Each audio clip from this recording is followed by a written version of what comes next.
Welcome to The Explainer. Okay, today we are going down, and I mean way down, into a truly grim, dark, and just absolutely fascinating psychological fable. If you've ever found yourself wondering, why do I sabotage my own potential? Or, why society sometimes feels hardwired to suppress our greatest ideas rather than elevate them? Well, you are going to love this one. We're unpacking a really profound parable called the Liturgy of the Threefold Tomb. It's basically a philosophical deep dive into how fear constructs this inescapable fortress right inside our own minds. So let's jump right in. I want to kick things off with this incredibly evocative quote from the text. In the high vaulted royal halls where the gold leaf and velvet of the court served only to mask the kingdom's architectural bones.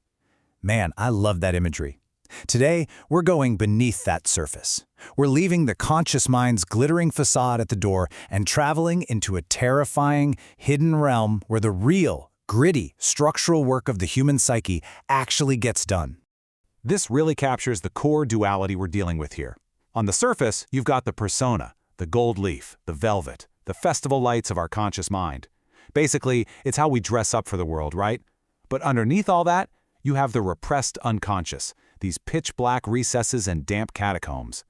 We are shifting away from that shimmering external persona and dropping straight down into the dark, repressed conflict of our internal drives.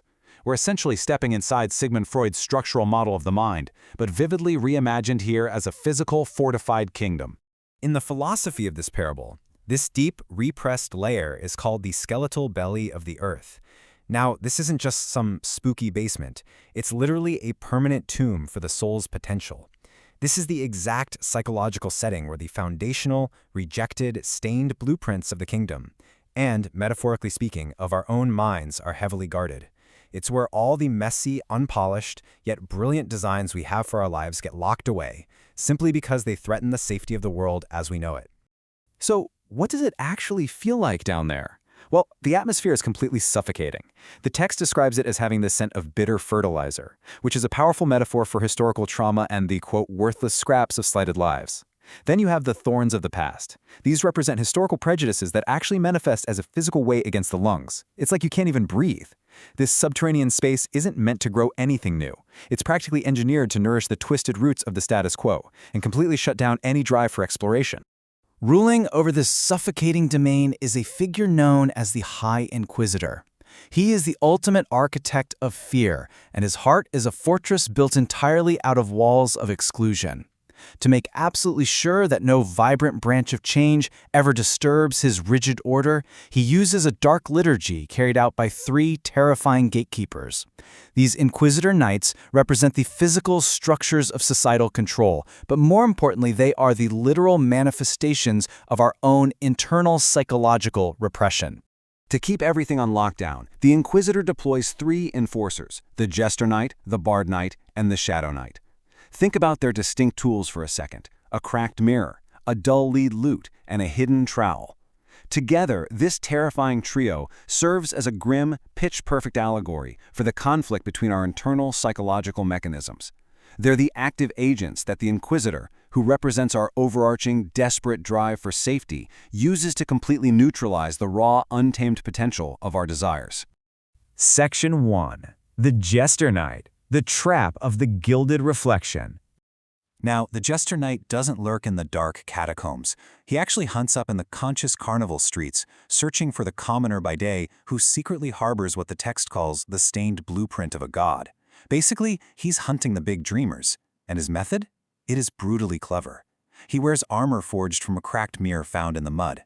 When he spots a dreamer who's blinded by the intoxicating nectar of their own pride, he doesn't even have to draw a sword. Instead, as the quote says, he uses the dreamer's own fire of imagination to melt their vanity into iron shackles. He literally weaponizes your own ambition, using your pride to paralyze you before you even lay the first brick of your dream. Section 2. The Bard Knight. The weight of the leaden psalm. Okay, so let's say you survive the Jester Knight and actually try to bring your potential into reality. That's when you're dragged deeper underground to face the second gatekeeper, the Bard Knight. He is the high priest of memory. Now, if we're talking Freud, this guy is the bloated superego, that intensely critical, moralizing voice in your head that constantly reminds you of society's rules and your own past failures. His weapon of choice is a dissonant chord. He clutches this lute made of dull lead, and the moment he strikes it, all your hopeful pretense just dissolves into a suffocating mist of guilt and fear. Acting like this twisted, perverted gardener, he forces you to gaze right into that bitter fertilizer of your excluded history and past mistakes, methodically pruning away the dead wood of hope. It turns your own life story into a psychological containment system. Section 3. The Shadow Night, the Ritual of Silent Masonry. Finally, we hit the absolute bottom, the deepest, pitch-black recess of the skeletal belly, where we find the ultimate enforcer, the Shadow Knight.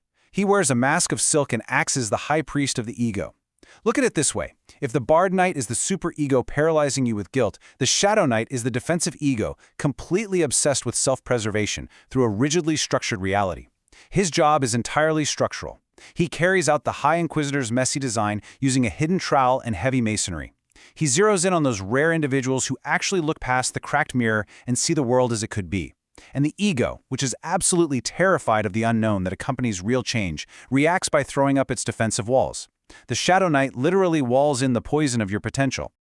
This brings us to the ritual of Masonry, which is essentially a step-by-step architectural guide to building a psychological prison. Step 1, target the dreamer. Step 2, follow that messy defensive design with a hidden trowel. Step 3, pile on the heavy masonry of reality, fear, and practical limitations to wall in that dangerous potential. And finally, Step 4, place the last stone of the permanent tomb.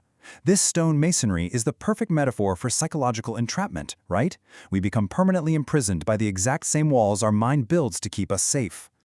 Section 4. The Final Tomb, Achieving Stone Silence. So you gotta ask, why?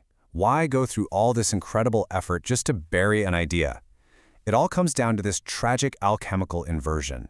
The goal, as the text explicitly states, is to ensure that the vibrant branches of the future were forever grafted onto the twisted roots of the world as it is. Down in the skeletal belly, the heroic silhouette of the person you could have become is buried for good. The fire of your imagination is completely snuffed out by the cold, heavy reality of iron shackles and stone silence. It is a flawless, total victory for the world as it is over the world as it could be. And this is exactly why this explainer matters for us today. Think about the ongoing war between your own ego and superego. Ask yourself, what messy designs or stained blueprints of your own massive potential are being walled up right now by your internal inquisitor? Which knight is currently holding the trowel? Is it your vanity, your guilt, or just your raw fear of the unknown? Because if you can recognize these mechanics, you just might be able to smash those iron shackles. Thank you so much for exploring this profound architecture of the mind with me. Until next time, keep examining your foundations.